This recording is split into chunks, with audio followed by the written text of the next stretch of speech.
please. Well, again, that's the most important thing. It's what's happening. It's yet another gotcha hypothetical, which is your specialty. It's not. We had an executive order under the Biden administration in 2024.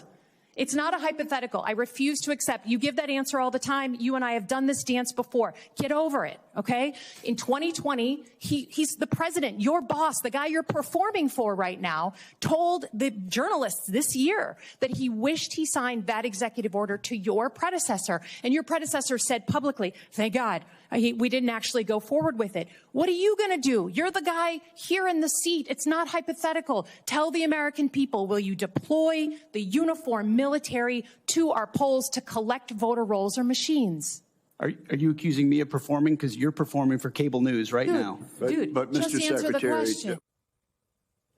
It took a few tries, but Defense Secretary Pete Hegseth eventually answered Michigan Senator Alyssa Slotkin's question about whether he would deploy troops to polling sites if the president ordered him to do so. Hegseth said that he, quote, has never been ordered to do anything illegal, and he wouldn't. Joining us now, Senator Alyssa Slotkin of Michigan. She's a member of the Armed Services Committee. Senator, thank you for joining us. Did you find his answer convincing and adequate?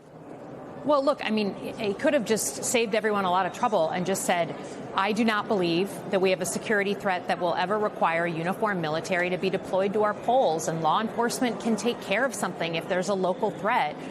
He could have done that in a calm way, and we would have moved on, right? There's lots of other issues, but I think his continued refusal to ever accept that he could be asked these things when his predecessors were asked by Trump to do the very thing, it just is not credible. And it continued kind of a theme throughout the hearing. You know, most of the questions was about the war in Iran or other things, and he kind of expected the American people to just pretend like they don't know that there's an issue, right? He said nothing's wrong, we're winning, it's all great, but the American public is driving by a gas station 20 times a day and seeing it's $4.99 for a gallon of gas. So it's kind of he lives in a little bit of a bubble as if the American public is stupid somehow, and they're not. So on that subject, the majority of the American people, 6 in 10 of Americans, say they don't support this war. The War Powers Act comes due tomorrow. Do you expect Congress to demand the president come to Congress so that you guys can vote on whether to continue this? And if he does not come, what recourse do you have? Yeah. Well, look, we voted on today on, I think, the 12th or 14th War Powers Resolution. We've been voting on these, and frankly, my Republican colleagues do not vote for them, and for the most part, and therefore there isn't accountability from one body over, the executive branch. And my colleagues, again, they sort of have willfully given up the power that Congress was given in the Constitution, particularly on this issue. I mean, it's in the Constitution. So I'm not going to BS you. Like, I think whatever the 60-day clock says, my Republican colleagues have shown that they're not interested in being a check and balance on the president. So while the 60 days may be up, I don't think anything's going to change. Which is why I think I was surprised, given all of that history, to see both chambers or all Democrats and Republicans stand up for the king when he talked about checks and balances in the Magna Carta. Let me ask you about the New York Times editorial board opinion today regarding American readiness and the weaknesses that have been exposed by this war. The title is, U.S. military was losing its edge after Iran. Everyone knows it. Tactical success has not yielded victory. Mr. Trump's recklessness in conducting the war is one reason, but the problem is bigger than any single commander-in-chief.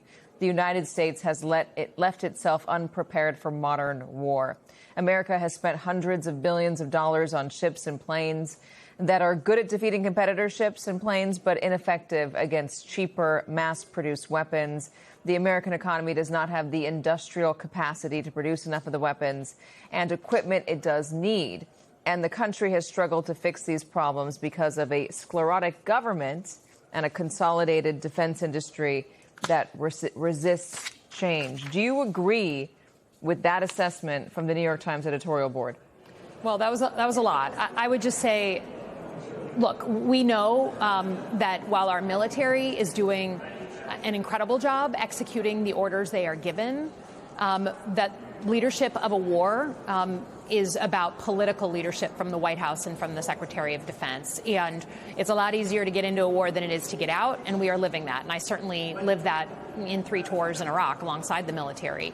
I think that it is accurate, unfortunately, and it's painful, actually, for me to hear you read that out loud as someone who worked at the Pentagon and cares deeply and believes in a strong leadership role for the United States of America, that these cheap, commercially available tools that the Iranians are using, like these cheap drones, are defeating, the best military in the world. And we are going to have to we are grappling with that. We're bringing in Ukrainians to help us understand how to do counter drone operations. I mean, this is really unprecedented for the U.S.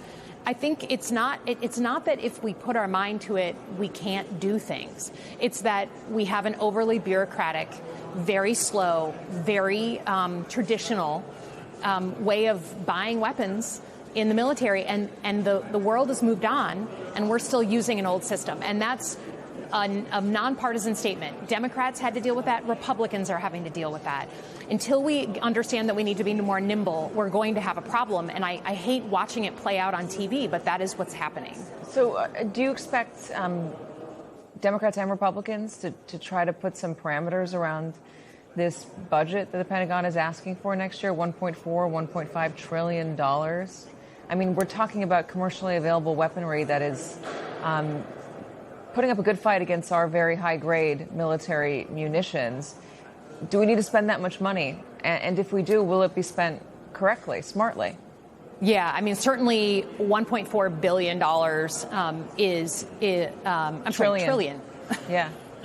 Trillion is just an astronomical amount of money, and we just gave them $1 trillion last year. So just as a basic good governance accountability thing, like there's going to be a real conversation and opening up of the hood to understand what the heck they're spending this on and whether they've spent money that we gave them last year. I mean, we had lots of reports that they're not even moving that money. So you better believe we're going to have a real conversation and a bipartisan conversation, if I'm hearing my colleagues correctly. But I do think, whatever problems we have on this sort of low-level, commercially available stuff defeating our expensive systems, we also have kind of the fights of the future that we need to be, prepared for. AI and who wins the AI race against China is a real race. Hypersonics, quantum. I mean, there's a ton of things that we need to be investing on now, real things that cost money, in order to be competitive and make sure that the Chinese don't dominate the next 100 years. So there are real costs. There are real things we need to spend money on. But when you provide a bill that big, it is, frankly, a requirement of this body to really just analyze that and understand it and press and prod. All right, Senator Slotkin, excuse me for that. I appreciate you coming on. As always, wish we had a little bit more time.